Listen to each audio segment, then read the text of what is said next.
Hi, this is Dr. Elizabeth Dufort.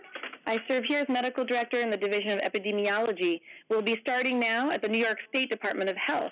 Along with our colleagues here on the line and presenting from the New York City Department of Health and Mental Hygiene, we will be starting now with our weekly key updates and Q&A session for healthcare providers on the novel coronavirus, now known as COVID-19.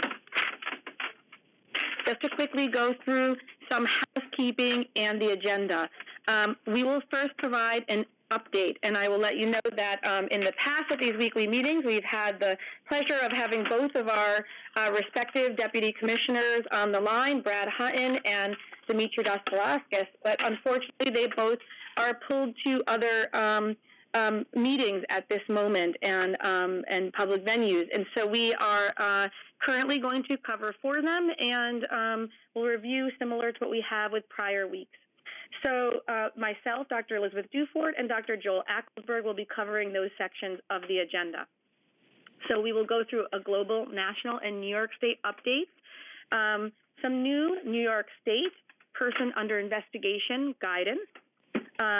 Joel will then go into Dr. Acklesberg into some of those aspects, and he will also review some clinical updates.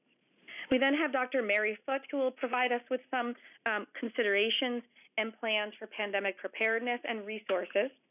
And then Dr. Emily Lutterloh will give us some updates on healthcare worker monitoring. We then have our lab partners. We hope we'll be able to present at that time from the New York City Public Health Lab, Dr. Jen Rakeman, and also partners from the Wadsworth Center Lab in Albany, presenting from the Public Health Lab there as well on some lab updates. And then we will have time for question and answer sessions. Next slide. For the question and answer session, because over the last few weeks we've gotten many, many questions in the chat box, what we will do is try to pick out recurrent and particularly important and pressing questions, and we will try to highlight those and then ask those at the end and have discussion. You can enter your questions into that chat box, and for logistical questions, we will answer those as they are received if you're having any technical challenges with the webinar and audio. We may not be able to answer all of these questions, of course, but we will certainly every week review the agenda and use that to guide our guidance documents as well as educational outreach and next week's agenda. Just for everyone to be aware, upcoming calls to save the date. Firstly, I should mention that after this hour, if anyone is so inclined to do this for 2 hours, the CDC has a COCA call, a clinician outreach and education call that they provide on COVID-19 over the next hour. Additionally, future calls will be held from 1 to 2 p.m. throughout March on Thursdays at the dates listed. We also will post the recordings as soon as possible after this is done today. We have the slides posted on our webpage under the Healthcare Provider tab for the New York State Department of Health, COVID-19, Healthcare Provider tab, and also the recordings as soon as they are available in the next one business day. If you're not receiving any email invitations to these call series and it's been forwarded by a colleague and you would like to be added, we've received a lot of questions about that, please work with your Health Commerce Systems site coordinator to receive notifications, not only these webinar information, but also all of our integrated health alerting and notification, New York State Department of Health health advisories for COVID updates as well as any other health advisories. So now moving on to the next slide, a global update. So looking here, a situation summary with a global update, we see that we're now globally over 93,000 cases with over 80,000 of those in China. Now 76 countries outside of China with cases and over 12,000, almost 13,000 confirmed cases outside of China. About 3,000 deaths in China and now over 200 outside of China.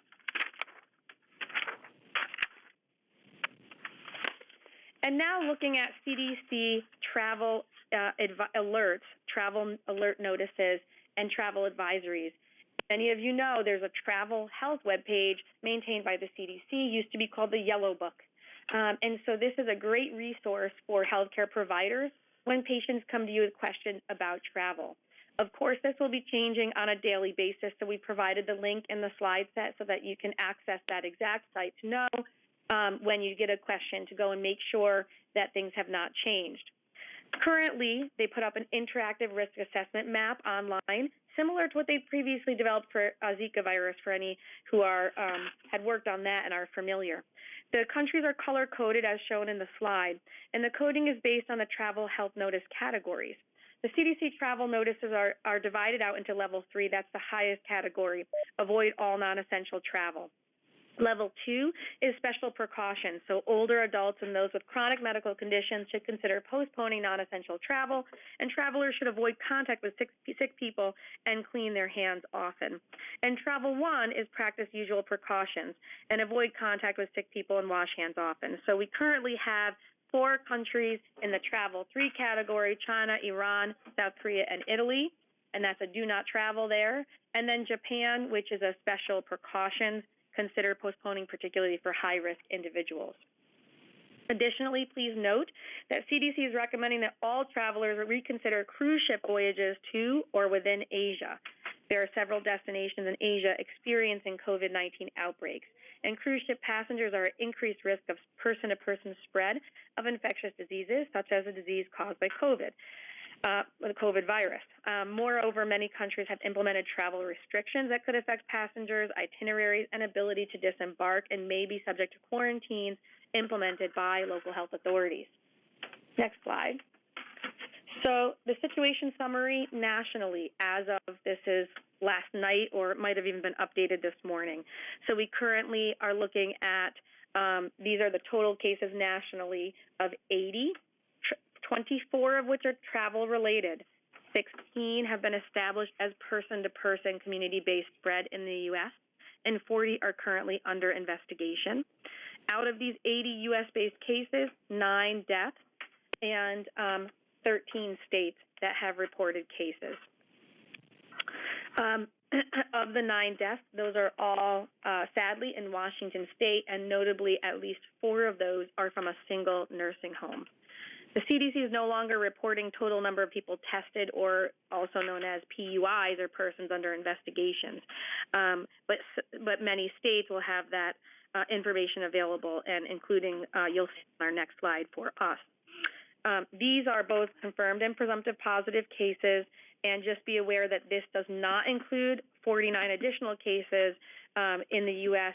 who were individuals who are counted separately by CDC, who were repatriated from either Wuhan 3 or the Diamond Princess cruise ship from Japan, another 46 cases. Not all of those had symptoms, though. Okay, moving on to the situation update in New York State. So as of a half hour ago, this was up to date, but I will provide some additional updates to you all. So in New York State, again, all of the web pages are listed there, so you can go back frequently for updates.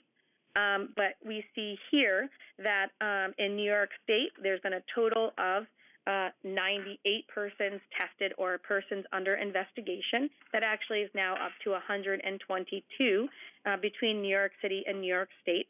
And out of that, at the time of this slide, you see that there were 10 cases, positive, confirmed, presumptive positive cases in New York State, outside of New York City, and previously to the last half hour's announcements, 1 in New York City.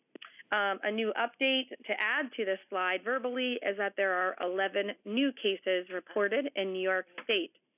What we're looking at here is a total of 19 positive for New York State outside of New York City, and 3 for New York City.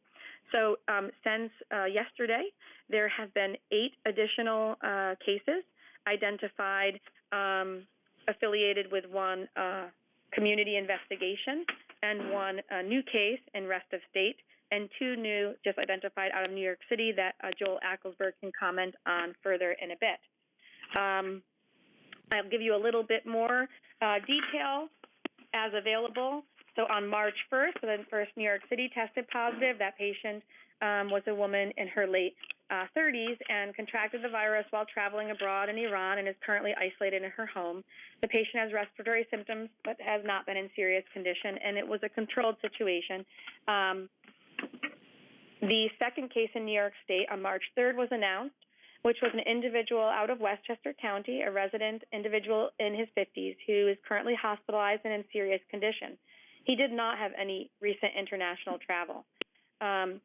Initially, at the time of this writing, I'm getting updates as we speak. 3 household contacts and 1 close contact have been identified, and so public health authorities have been doing extensive investigations at various community venues in order to ensure any exposed individuals are then placed under quarantine. Since that time, 8 additional cases from the affected community in that area have been identified with these new numbers, and 1 new case in the Long Island region. Okay, next slide. Now, I would like to share an update that also is new as of yesterday. So notably, before I go into this slide on the New York State Department of Health updates, it is important to note for everyone's awareness that the CDC did revise their criteria for who to test, or their criteria for persons under investigation, or PUIs. I do want to share this because it is different than what we are recommending as of today. And this is important because there also was a lot of lay press surrounding this issue. So many may have heard that Vice President Pence did encourage that there were no parameters for testing, or that's how it was at least portrayed in the media, for testing for COVID-19. As many of you on this call may be aware, many providers are getting many requests for this testing. Our lab partners will speak to this a little further, but commercial testing is not yet available, as many know. So currently, testing is available through public health authorities within our public health lab. So I will now share on this slide our revised New York State Department of Health, as of today, criteria to guide evaluation of patients under investigation. Some of this is familiar to what we've previously shared, with some changes based on travel in countries of concern. So fever or signs and symptoms of lower respiratory illness such as cough or shortness of breath, and any person, including healthcare workers, who have been identified as a close contact of a lab-confirmed case within 14 days of symptom onset should be tested and considered a PUI. Additionally, the next category is a new category which has been expanded from previous categories which focused only on mainland China. Now, fever, and now this is new, or signs and symptoms of lower respiratory illness, cough, or shortness of breath, and negative results for another etiology on a respiratory viral panel, such as a BioFire panel or an equivalent. If there's another etiology that's consistent with the illness, then that would not necessarily lend to testing for COVID unless the provider has a specific concern. However, if the respiratory viral panel, or RVP, is negative, and fever or signs of lower respiratory illness, and that individual has traveled from a geographic area for which the CDC has set a level 2 or 3 travel health notice. So to review again, that would be mainland China, Iran, Italy, South Korea, and Japan. In the last 14 days prior to symptom onset, they would be considered a PUI and testing recommended. Next category, this is fever or signs and symptoms of lower respiratory illness, cough or shortness of breath, for example, requiring hospitalization and a negative respiratory viral panel, and a history of geographic travel from a level 1 category, and that is currently Hong Kong. And that is a new category. Next would be fever and severe disease, severe respiratory disease requiring hospitalization without an alternate explanatory diagnosis, and no travel needed. And that is a category that CDC had previously already had in there. There's no change to that category. And finally, a new category are clusters of epidemiologically linked individuals with fever and that's an and, lower respiratory illness and negative RVP, with potential epidemiologic risk other than the categories related to travel to another country. So in other words, an epidemiologic risk assessment with the healthcare provider and public health authorities to determine if this individual may be in a community of concern, or if the provider has concern. Next slide. Okay, Dr. Acklesberg, if you can please take it away. Okay, thanks, Liz. So you can see on this slide a chart that summarizes the results of testing up to this morning that has been done in our public health laboratory for COVID-19. You can see that roughly 10% of the cases were positive, and the reason why that is because we've been using certain criteria to guide which patients really should be tested. That's the CDC PUI definition that Liz just talked about. The more that we test, the more that these numbers will change. But the important thing here is that we have three positive results here. New York State has an additional, what did you say, 11 or so, or between 11 and 15, I wasn't, I don't recall. But there was 11. So the point is, there are a number of these, cases cannot be linked to known epidemiologic risk factors such as travel or contact with a known case. So that suggests very, very strongly that we're already in a period of community transmission of this virus, and that in and of itself does have significant implications for everybody who is on the call today. If we have community-wide transmission today, we can expect that within weeks we will have an increase in transmission to a point that it becomes widespread. And so I think one of the take-home messages here, which Mary Foote will underscore in her slides, is that if you haven't worked on or dusted off your pandemic plans, now's probably a good time to do that.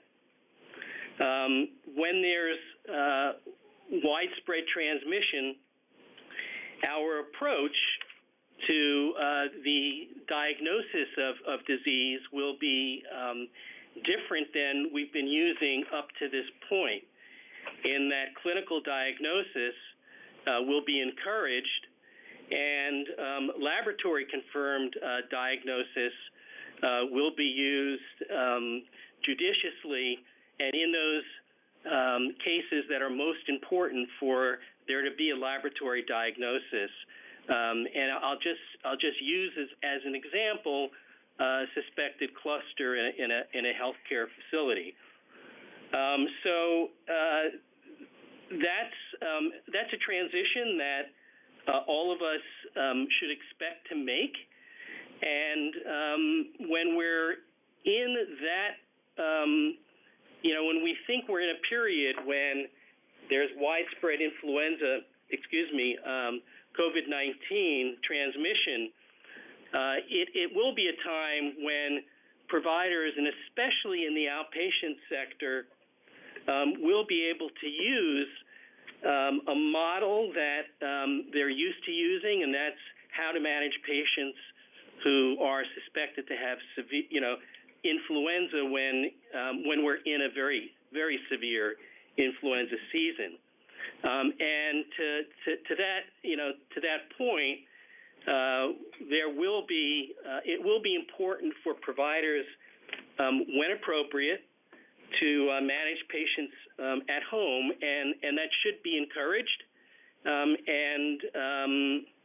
The sooner that is articulated to patients, the better, probably, so that their expectations can be managed accordingly. That said, providers will use their clinical judgment when deciding which patients can be managed at home and which ones need to be seen urgently. And I don't think I need to say this, but you can never say this too many times. The underlying rationale for this is that emergency departments need to be protected, and hospitals need to be protected so that they can fulfill their function of treating the most severely ill people in our community. Next slide, please. Okay. So, well, before I get to this, let me just say that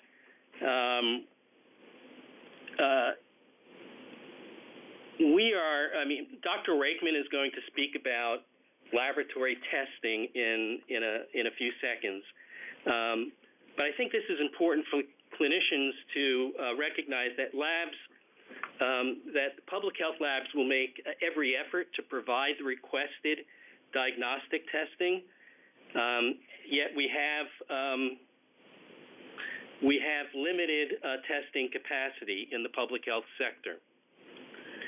So I think it's important for clinicians to try to manage expectations and to communicate with patients in ways that are reflecting what the true facts are on the ground, including in this regard.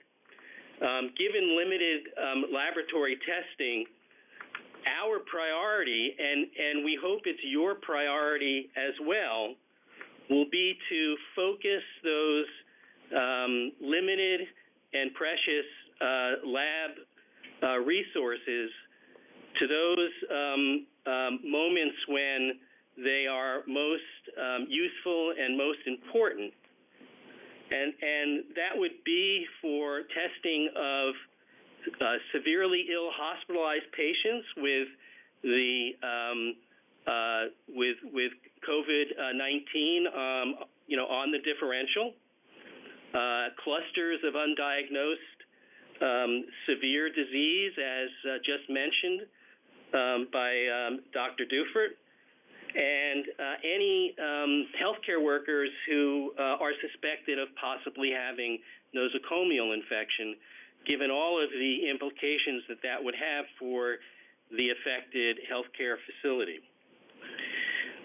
With that said, this slide shows a screenshot of maybe a third of our provider webpage. I do think it's worth checking out if you haven't already. We do our best to keep it updated, which is a challenge in these times. I can tell you that we've added a new section which might be of interest to some of you, and that's information specifically for healthcare facilities. There are a number of excellent CDC documents that provide general facility preparedness information, and there's also a document that we made, I believe, that features strategies for the conservation of respiratory PPE, which clearly is on everybody's radar, and if it isn't, it should be.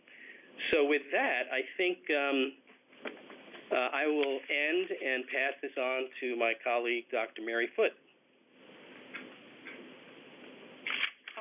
Can you change slides?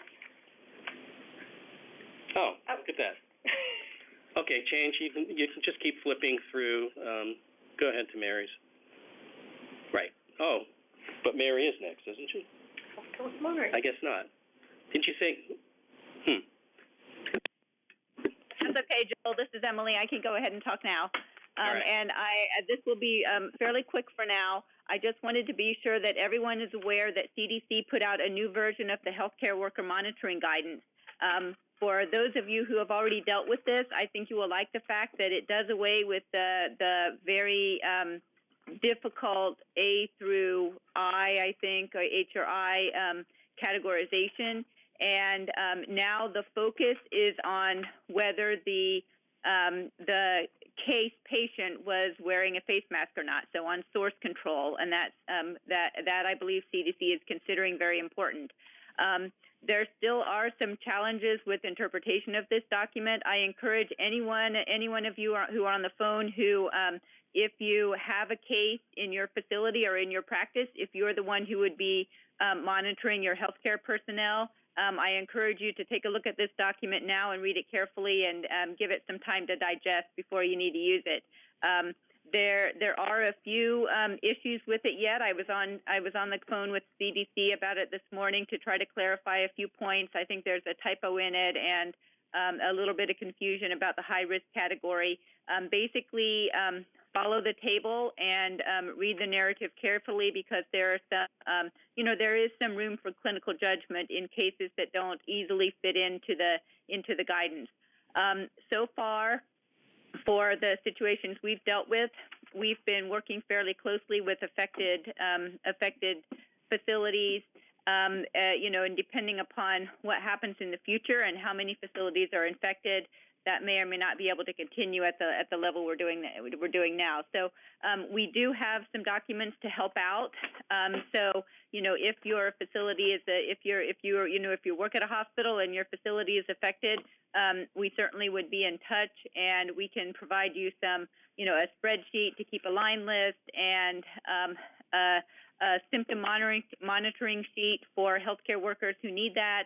But really, it's all based on this CDC document. So again, I encourage you to take a look at that. If you find yourself in the situation of needing to do monitoring, like I said, we will work with you as much as we can. But it will be a big help if you've at least taken a look at this, and we all are starting from the same point. And I think that's all I have to say. Okay. And before we go to Dr. Foote, just go back one slide, please. And I know we went through this quickly, but really important if you think you have a PUI or if you have questions because things are changing rapidly. In New York City, here's their provider access line, the PAL line, 24/7. And in New York State, notify your county health department. It's the county health department of the person's residence, the patient's residence. But please note, we don't have the phone number up here, but I will add it to the slides that will be posted on our webpage. If the county health department is not able to get back to you in a prompt manner, if they're overwhelmed, at some county health departments potentially we have a backup from the New York State Department of Health Bureau of Communicable Disease Control number, and there's business hour and evening weekend hours. Those are at the end of all of our advisories on COVID-19, and we will put it on the slide set when it's posted. Okay, go ahead, Dr. Mary Foote, please. Hi, thank you so much, Liz. So I just want to take a moment before we get into this to acknowledge both my colleagues in both the state health department and the New York City Health Department. I know as providers, you don't really see what's going on behind the scenes, but I just want to recognize there are hundreds of people working really hard for our provider communities and also for the public, and times are really challenging with a lot of fluidity in the guidance coming out and directives we're receiving from above the state level. So we, just want to thank you guys for your patience as we're trying to kind of do our best to make sure you have the most up-to-date information and the tools to, do your work well. So we appreciate continuing our ongoing dialogue together. Okay, so to talk about pandemic preparedness, now that we are in the phase where we're sort of moving into community transmission, we want to just really hammer home the importance of, if you have not started preparing for pandemic and patient surge, you need to do it starting now. So you need to prepare for patient surge at sort of all levels of the healthcare system and really prepare for preventing healthcare transmission of COVID-19.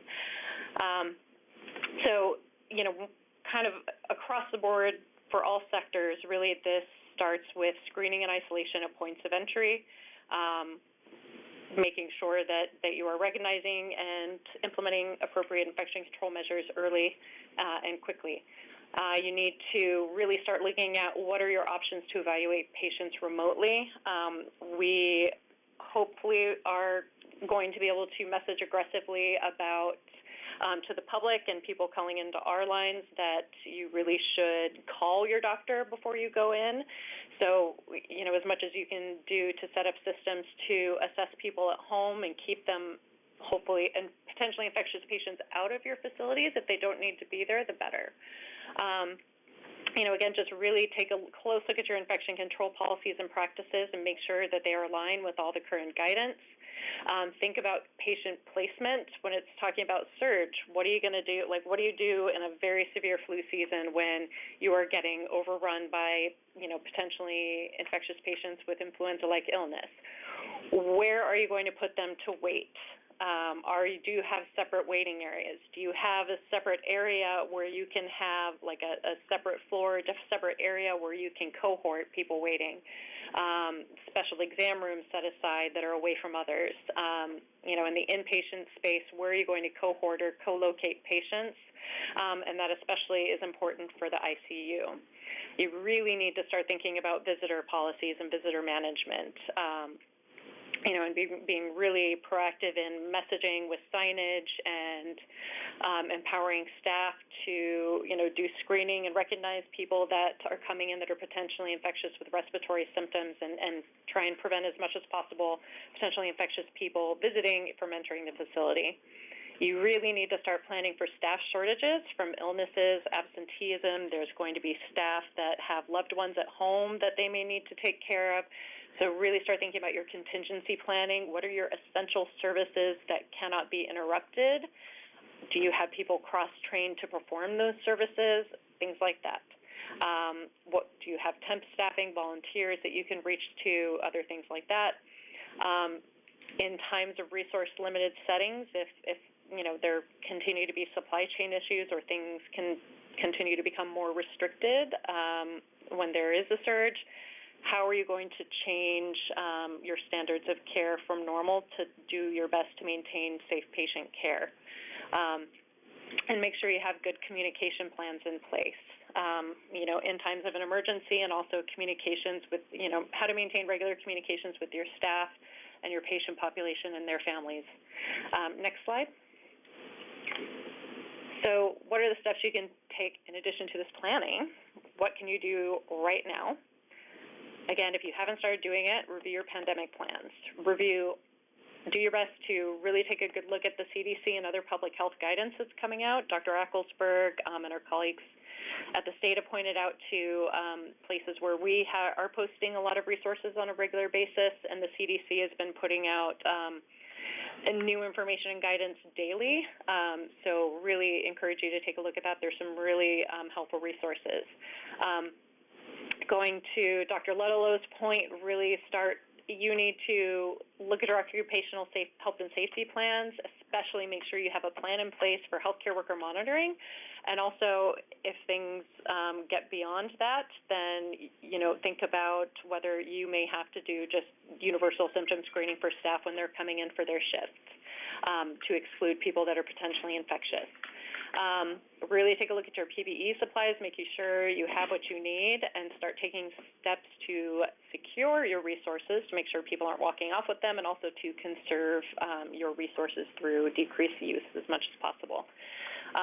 Make sure your environmental services protocols are updated to align with the current guidance, and make sure you have the correct supplies that are EPA approved. Really, I hope you're all already doing just-in-time trainings for your staff on all the things we talked about, thinking about drills and exercises if you need to get your staff ready, and test your protocols, and be really proactive now in your risk communications to patients, staff, families, and visitors about staying home if you're sick. Staying home if you're sick, please, with your patients, encourage self-care at home if they're mildly ill and don't need to seek care, things like that. So next slide. And I just really wanted to, I think we are all probably aware of the really unfortunate tragedy in Washington where there has been an outbreak in a nursing home, and we really don't want to see that happen here. So I wanted to just give a special note to nursing homes for your preparedness. We're coming up with a set of guidance, and there's also good stuff on the CDC as well. And our colleagues at the state, I think, are developing something. So hopefully stay tuned, and we'll be getting resources out to you as quickly as possible. But nursing homes really need to prevent the introduction of respiratory germs into your facility. That means, things that we talked about, proactive messaging to family and potential visitors about not coming in when they're sick, have signage, and screen both visitors and new admits for respiratory symptoms to make sure that they are not entering and exposing people. Be really generous with be permissive with your sick leave so staff know that when they do have respiratory symptoms and are potentially infectious, they should stay home or take steps to prevent transmission to others. Looking at preventing the spread of respiratory germs within your facility, again, really good risk communication now. Make sure that your residents, employees, and families are informed on what they can do to protect themselves now and their fellow residents. And monitor residents and employees. Start doing kind of proactive surveillance, looking for fever or respiratory symptoms. Make sure you are aggressively promoting all the good respiratory and hand hygiene and other infection control practices that we've been hammering, that everybody's been hammering about, and make sure that is spread throughout your facility and everybody is empowered to call somebody out if they are seeing bad infection control practices. Make sure you have alcohol hand rub in every resident room and liberally throughout the facility and accessible to anyone. Think about staffing plans and cohorting patients and cohorting staff to take care of potential infectious patients with COVID-19. And again, just make sure you're looking at your supplies now and making sure you have what you need and reaching out to your emergency manager, your trade association, to help you get supplies if you need them.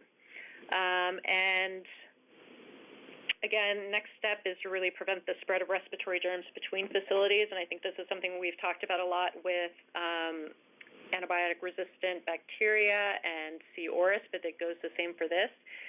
If you are transferring a patient out for illness, you really, really, really need to notify facilities prior to transferring that there is a suspicion for COVID-19, and so they can take the correct messages, and that goes the same for our hospital partners that are discharging people back to nursing homes. Just make sure there's good bidirectional communication there so everybody knows what steps to take to prevent exposures. And again, this is the most vulnerable population probably in the healthcare system in a lot of ways, so if you have any questions, any doubts, please call us in New York City if you're within our jurisdiction or your local health department. Have no hesitation to call us if you have any question or concern so we can help guide you through next best steps. And one other resource so two resources that are linked here. One is the CDC guidance to specific for initial steps long-term care can take, and also a infection control toolkit that we published last year for nursing homes. It might be a good idea to take a look at that. Next slide.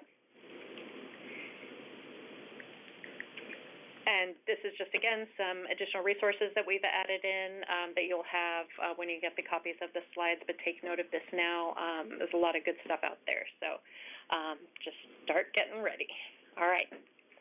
And again, I just want to really say thank you to all our healthcare partners out there and also to our public health partners that are doing amazing work and working really hard. We want to acknowledge that, and we really value your partnership, and we need to continue to work together so we can really respond in a coordinated way to whatever's coming our way, and we really appreciate your collaboration, so thank you. And that's all for me. Dr. Jen Rakeman, for lab testing updates, are you able to still be on? Unfortunately, Dr. Rakeman had to drop off. Okay. New York City, would you like anyone else to relay any comments there? If not, this is Liz. I can go ahead for the Wadsworth updates. No, I see the slide, Liz. I'll leave it to you guys. Great, thank you. I did include you guys on that. So for lab testing updates, importantly, we're really happy to share that as of February 29th, the New York State Department of Health Public Health Lab, also known as the Wadsworth Center, received FDA emergency use authorization to test specimens for COVID-19. That was the second lab to get this EUA after CDC, which is great. This will result in more timely results for patients for both their patient management and public health action. And likewise, in step with Wadsworth as well, is the excellent New York City Department of Health and Mental Health Public Health Lab, and came on board on March 2nd. New York City can correct me if anything there, but they are testing there as well. Importantly, a couple real quick lab updates. Number one, we are hearing that commercial testing may be available soon, and hard to predict exactly what soon means, but we are hearing that it's possible it could be even as early as next week, although we all know that sometimes estimates can be off and it could be longer. I just wanted healthcare providers, all of you, to be aware of that so that you can educate that although there was confusion because of federal messaging about testing sites and testing kits coming on board, currently those testing sites and those testing kits are not kits used at the bedside or in the lab or a point of care kit, and there was some misinterpretation by lay people as to what that meant. Those were kits being sent to labs to get labs on board, firstly the public health labs. So currently only the public health labs, CDC, New York City, New York State, and Albany, but hopefully soon commercial testing. Also, testing sites were talked about at that federal level in the lay press. Those were sites in laboratories performing tests, which is great, but they're not places for patients to show up and get tested. So patients do need that clarification. For testing, we are using our routine healthcare systems, although we certainly aim to provide surge relief as this moves forward to the next phase. As mentioned, we all need to work together to try to keep folks out of the ED who don't need to be there clinically or test specimen collection. Questions have come up in the chat box about turnaround time. We have in New York City and outside of New York City courier systems in place for rapid transport, and the turnaround times are, approximately 1 day from specimen collection to result, given the shipping, the courier, and timing of lab testing, which takes 6 to 8 hours in the laboratory. Next slide. Lab testing for COVID-19, of course, all turnaround times are dependent on burden and if there's any challenge there. So that's the current answer. This could change. Laboratory testing, COVID-19 at Wadsworth, and someone can chime in New York City if this is the case for the PHL there. This is hot off the press today. The nasopharyngeal swab and oropharyngeal swab that need to be collected. We do need both of those swabs. However, new update is that the FDA EUA is allowing that those swabs can both go in the same viral transport medium vial. So when you talk as a healthcare provider with your local health department, if it is approved for public health testing at the Wadsworth Center, those can both go in the same vial. That will be easier for you and also allow for greater testing capacity. Also, sputum is recommended if it is available. No need for inducing sputum if it's available. That's all I have for the labs. Anyone at New York City, anything else to add to the lab comments? We want to emphasize, if you submit sputum, make sure it's actually sputum. Any saliva-looking samples will be swiftly rejected. Thank you. We had a lot of updates today, so unfortunately we're behind on time for discussion and Q&A, but we can go ahead with any important questions. Why don't you start in New York City with your questions there? And since our lab people are not on, I'm not sure how well we can answer this, but what is the expected turnaround for specimen pickup and testing and results? Yeah, I think we'll have to get back to the sender on that one. There's so much that's being organized right now that any answer I gave would probably be kind of outdated by tonight or tomorrow. But we are putting into place systems that will provide for fairly rapid collection of specimens and and delivery to the lab. So it'll be increasingly better than it has been. How's that? Thanks. And I have Okay, another. thanks. And for rest of state, I'll just say that I think I just answered that question for folks. Great. Go ahead, and then. So there is a question about, are there plans to put in place strategies to steer a patient away from the ED when they do not require emergency care? So I will say yes. We are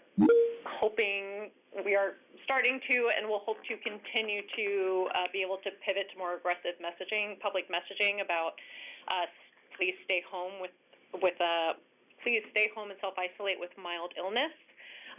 We are working very hard to quickly set up a nurse triage service that will be sort of a web-based platform, but also a nursing telephone line platform to help sort of, again, screen those worried well and mildly ill to give them self-care instructions. And I have it on good authority that the CDC will be implementing a online sort of self-triage platform as well. So these are some of the things that we're doing, and I'm not sure if the state has anything to add. I think that's a great summary, and similar efforts are underway on the rest of state side as well. Any other? I'm going to look to our other folks in the room for the recurrent questions from the chat box. There's a lot of concern about the shortage of respirators and N95. Maybe you guys can make a comment about that. Yeah, so I don't know whether those questions are coming from hospitals or practices. My suggestion there is to call your local health department. There's a process by which PPE that is in the prepared caches can be given out, and it'll depend on your county what the actual procedure is and what the availability is. Hi, Emily. And I will also note that if you do have a trade association, like your hospital association, Chicanis, some of the nursing home associations, if you are affiliated with an association, you should put your request to the association first, and then they will place any resource requests with your county or city emergency management to facilitate the request. Otherwise, you can then, if you are not associated with an association, you can reach out to to the Department of Health, your local department, or your local emergency management organization. I know and then importantly, there are conservation measures that folks can take. The CDC has some great resources on that. Dr. Foote mentioned some as well, so definitely read up on the conservation measures as well. I know there are a lot of outpatient providers on the call, and much of the outpatient sector, we understand, is not fit tested for N95 use and is not in the position to use N95s when a person comes in who the provider thinks may have COVID-19. So regardless of how recommendations might change, down the line, I think it's probably a good idea for everyone in an outpatient setting to at least plan beforehand what they would do if someone does present with a febrile respiratory illness that might be COVID-19, and come up with a way in which that could be mitigated as best as possible, such as putting a face mask on the patient for source control, and also putting on a face mask if interacting with that patient. And we also just posted on the New York City Department of Health coronavirus provider page a new guidance document about PPE conservation strategies as well. Over.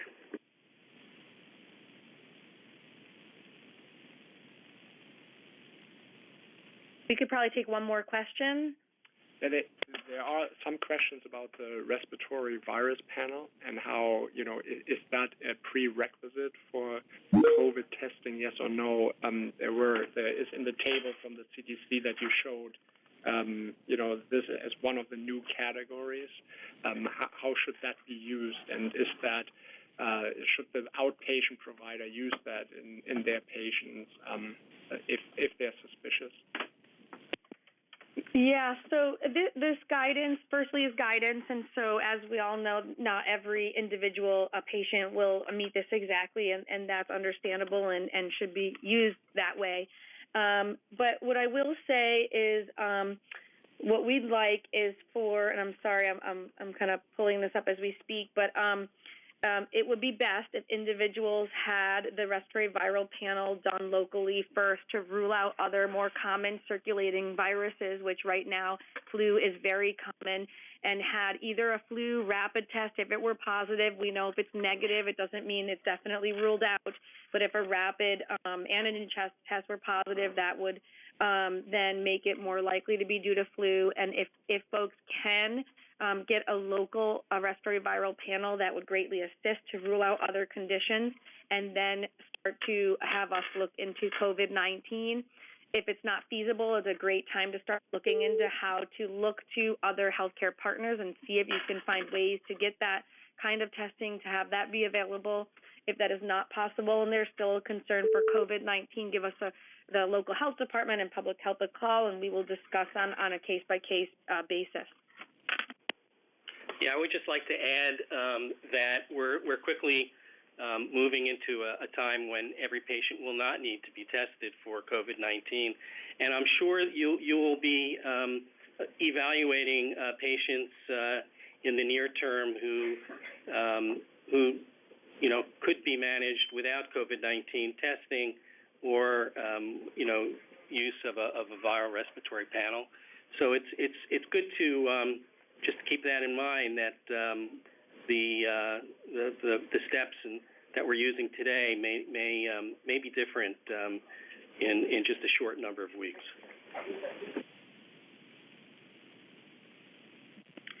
Okay, it looks like we're running out of time at this point. We greatly, as Dr. Foote said so well, we greatly appreciate you taking time out of your busy day and partnering with us as we work to protect our patients and the public.